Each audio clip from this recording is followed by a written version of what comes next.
I'm excited to bring you today that there is a resurrection from among the dead. And the first one to be raised from the dead was Christ.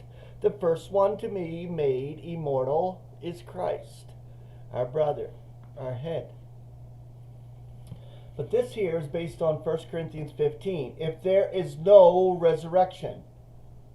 Okay, we are familiar with the three verbs Paul uses to describe the evangel he brought to the Corinthians: died, entombed, and roused. 1 Corinthians 15, 1 through 4.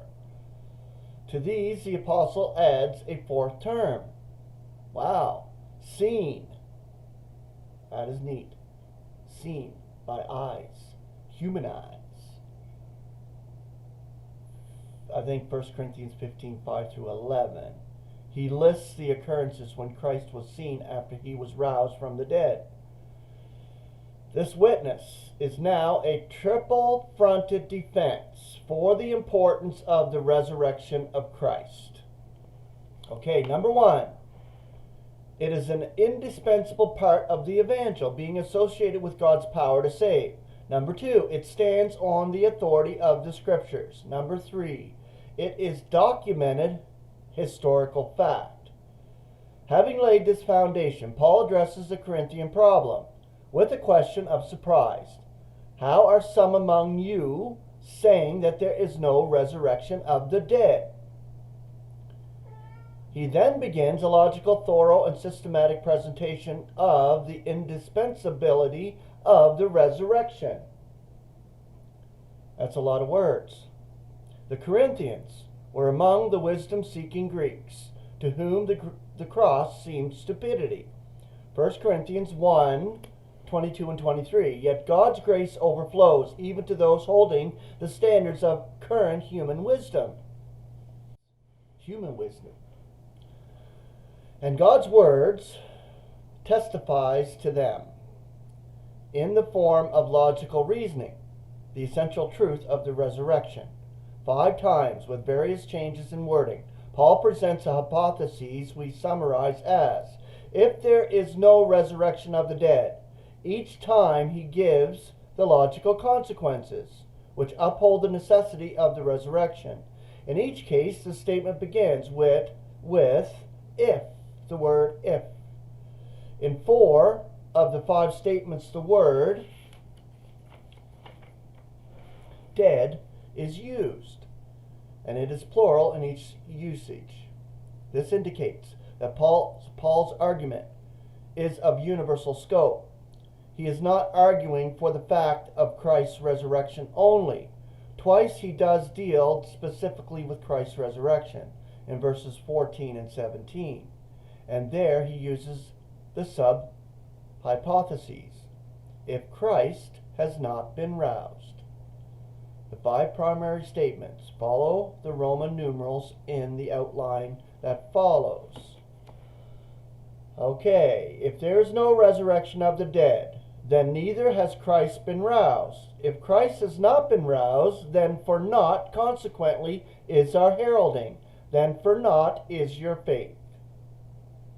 Then we are being found false witnesses, also of God, seeing that we testify by God that he rouses Christ, whom consequently he rouses not, if so be that the dead are not being roused. If the dead are not being roused, then neither has Christ been roused. If Christ has not been roused, then vain is your faith. Then you are still in your sins. Christ came to take away the sin of the world.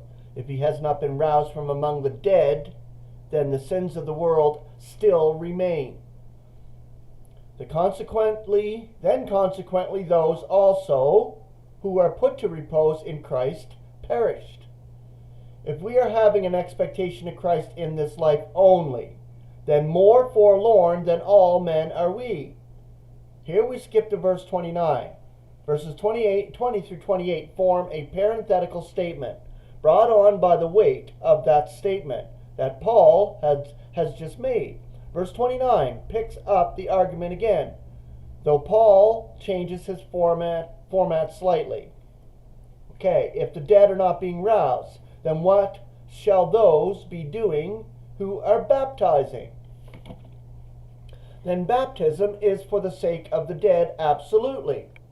Why are they baptizing also for their sake? If the dead are not being roused, then why suffer persecution for Christ?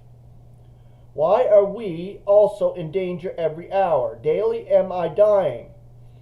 And that's evident in every one of us. By this boast of yours, brethren, which I have in Christ Jesus our Lord, if as a man I fight wild beasts in Ephesus, what is the benefit to me? Then we may be eating and drinking, for tomorrow we are dying. The conclusion of the matter. Be not deceived. Evil conversations are corrupting kind characters. Sober up justly, and do not be sinning, for some have an ignorance of God. To abash you am I saying it. The first argument may be summarized as the consequences to Paul's ministry, if there is no resurrection of the dead. The first consequence would be that Christ could not have risen, and taken this first consequence as a sub-hypothesis, if Christ has not been roused. Paul shows that the issue would be that both his preaching and the faith to the Corinthians would be worthless.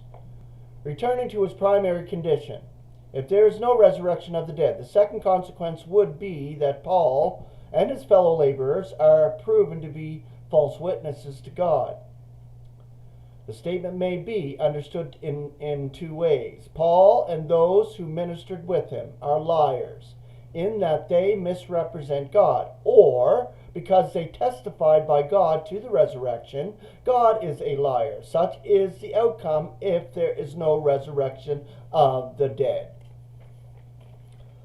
Okay, so we'll leave it at that today. But as you can see, if you deny the resurrection of Christ, you're denying the resurrection period. Christ was roused from among the dead. He was dead for 3 days. God raised his Son, vivified him, made him immortal, the first immortal in the universe, the only one that's immortal right now in the universe.